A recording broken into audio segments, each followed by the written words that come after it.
Danielle Fitzpatrick Clark here, founder and CEO of Influence Builder. And welcome for my group members here in Influence Builder. Thank you for coming and watching. We are tagging you on some of these just so you get the good ones based on your questions when you came into the group. And if we're streaming outside of the group, which we do sometimes, guys, come and join us in Influence Builder. It is a rapidly growing Facebook group, and we are giving a ton of content. We're giving so much content that's really going to help you guys move forward in your entrepreneurial journey. So, what are we going to talk about today? I want to talk about organic marketing. And just so you guys know, there is no shame in organic marketing. In fact, the biggest names out there do organic marketing. And maybe not them directly all the time because there's a lot to do when you're a CEO, right? I know there's a lot of you guys and like, yep, I know that. There's a lot to do, but it doesn't mean that people stop with the organic marketing. Sometimes they hire people to come in and help with their organic marketing. So I have a whole team. I have a whole team of my admins and my tech people and even just my social sellers that are out there helping me do organic marketing. It takes up about 60% of the marketing we do, and we're marketers. So we market a lot. We do a lot of marketing. And then I get to focus in on creating amazing content for the rest of you guys, which is super helpful. And it's one of the things I'm so passionate about doing. I love teaching. I come from a family of teachers, so I love teaching. So we all do organic marketing. The biggest names out there do organic marketing because it is that essential in your marketing. So I know we see a lot of ads out there on Google, Facebook, LinkedIn, but I'm telling you that is not the whole percentage of what people are using for marketing. At least not the people that are super successful. Like if you're just using Facebook ads, you're spending a lot. You're spending a lot of money, and sometimes that doesn't even out. So organic marketing becomes essential. So you may be wondering, what is it? What is it? What is organic marketing? Organic marketing is any digital marketing that is not advertising, that is not done by ads. That's organic marketing. If we're going to just round it up and make it super simple, that's organic marketing. So if you guys are doing anything like that, like social media posts, if you're doing text messaging, if you're doing email marketing, if you're doing lives and live streaming into platforms like I'm doing right now, this is organic marketing. This is marketing that comes from us out to people, and usually people that we know or we want to get to know. And it's not having a machine create an algorithm for us and just put our stuff out there. So that's summing up what organic marketing is. So you guys, if you're here on social and you are posting anything that is showcasing what it is that you do, you're already doing organic marketing. So you maybe say, well, great, it's not working, Danielle. So what do I need to do to make it work? And it's a great question. It really is. And what I like to tell people, and I think that you guys have probably heard me say this, is that there's certain types of posting that are really conducive to moving ideal clients along. And that's engagement posting. And I love engagement posting. I like to get to know people too in the online space. I like to get to know what's coming up for them.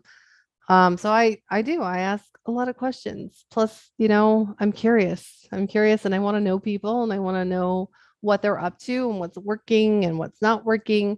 So a lot of my posts end up being engagement posts so I can get to know people more too. It's also a way that I market. So if I'm going to sum up organic marketing, I'll give you guys 3 things. There's more, of course. There's always more. I can give you guys tons of stuff, but I don't want to inundate you. So rule number 1, and you guys can be like, I don't like rules. I'm like, I don't like them either, but this is a good one. So I'm going to give it to you. So my number 1 rule when it comes to organic marketing is be consistent. And no worries if you haven't been. I've been there. I have been there. I still do. Sometimes we're not consistent because we get pulled in other areas. But what I want to say is just be consistent with showing up. It doesn't mean that you have to be consistently sending out emails every single freaking day, especially if you're busy doing a live launch here on Facebook. You're still showing up. So instead of being consistent doing the same thing over and over and over again, I don't like doing the same thing over and over again. I really don't. Instead, just be consistent with showing up. That's where you want to be consistent. So, rule number one, consistently show up in the online space if that's where your ideal clients are, right? So, it could be that 1 week or 2 weeks, you get some email marketing going and oops, you let it fall for a couple days, but you pick it back up. But during those couple days, you were showing up in the online space doing lives. You were trying and testing out something, good job. That's exactly what you want to do when you're being consistent in marketing. You're showing up in front of people and you're showing up hopefully in front of your ideal clients, or at least getting to know where your ideal clients are showing up. So that's an experiment gone right, regardless of the outcomes. So that's my number one rule. Show up consistently. Show up consistently online. And test out some other modalities. So it doesn't mean that you have to, if email's not working, then I'm not going to be the one that says, just keep trying. It'll eventually work. No, you got to test out some other areas. So email is a modality for organic marketing. Text messaging is a modality. Live streaming, like what I'm doing right now, is a modality. So all of these are modalities for you to use to organically market yourself. So yes, there's tons of different modalities. Test them out, see what's working, and just know that you may have to continuously test and tweak. So that's where you want to start with your organic marketing.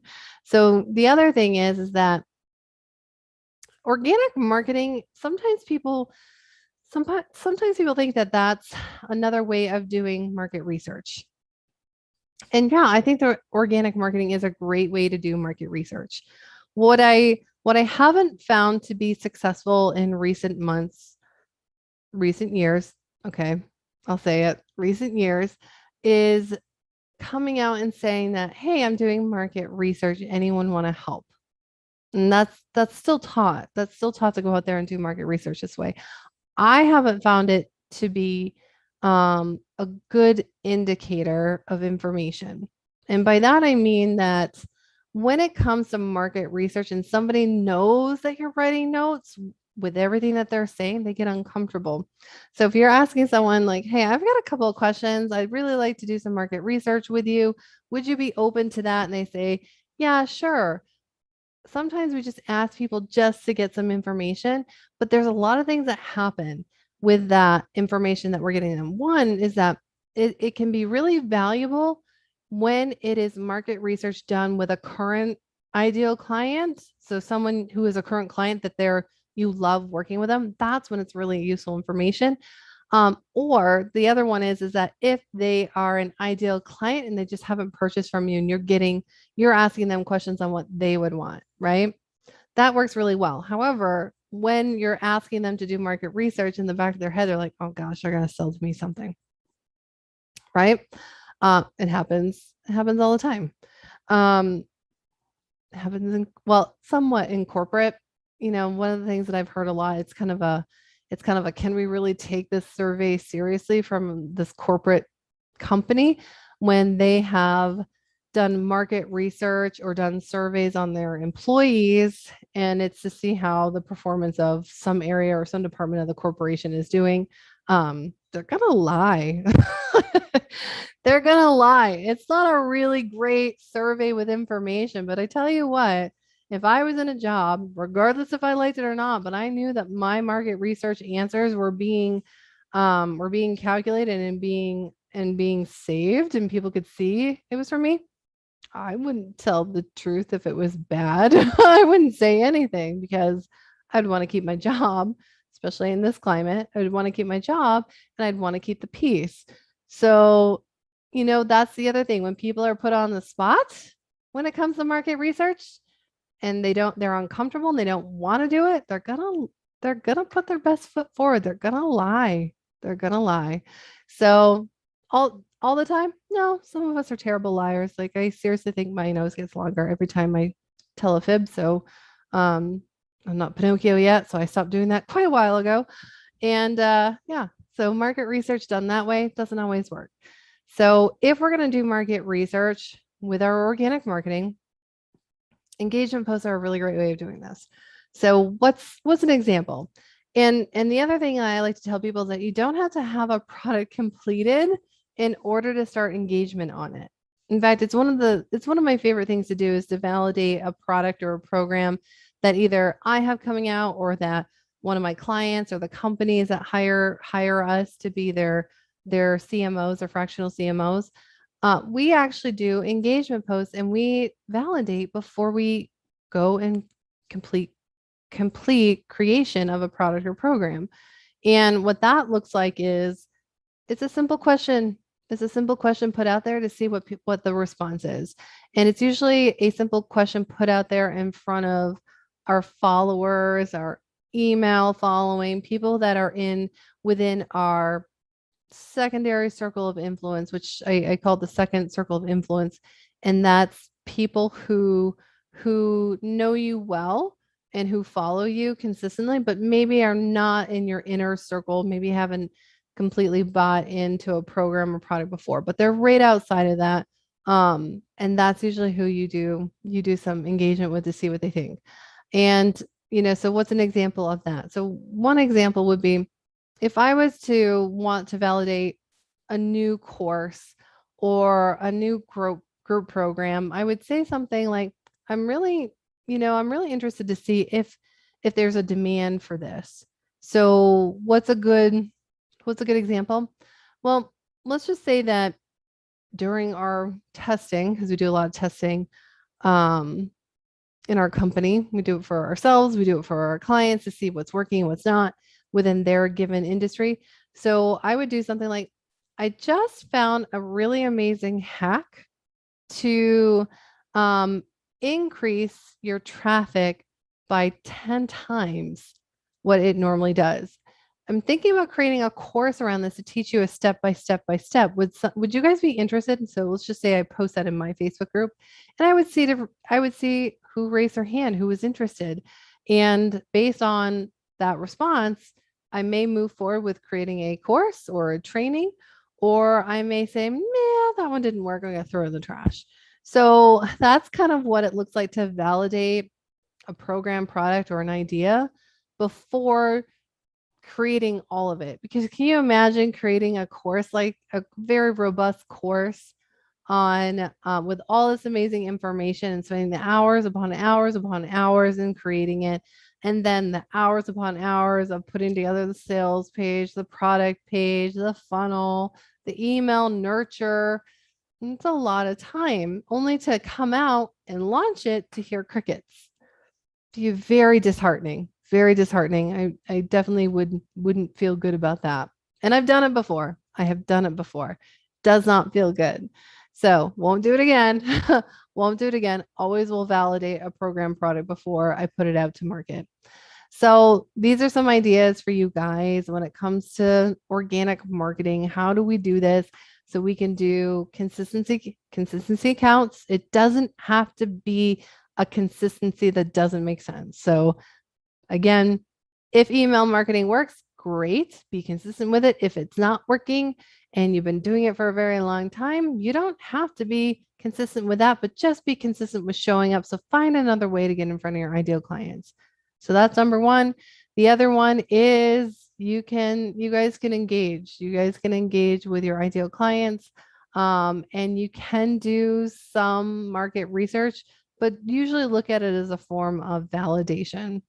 So that's kind of how we do. And then we get people to respond. We get them to raise their hand. We move forward with that organic marketing and maybe even digging in a little bit deeper to asking them more questions about what they need. So that's how you do it. I hope you guys enjoyed. I am going to come back with some more ideas on organic marketing because there's so much more. There's so much more that you can do. There's little things that you can do every single day that really make a huge difference. So I will be back with some more tips later this week. And we also have some tips on traffic.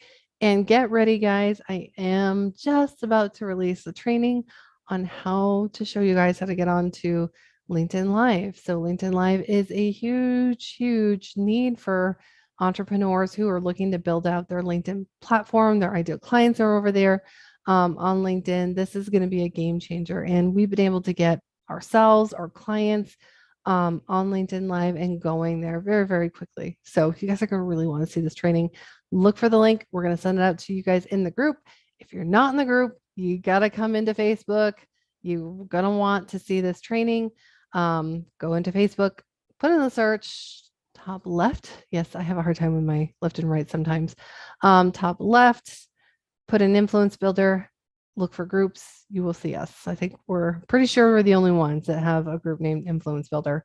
So again, hope you enjoyed. We'll talk soon. There's more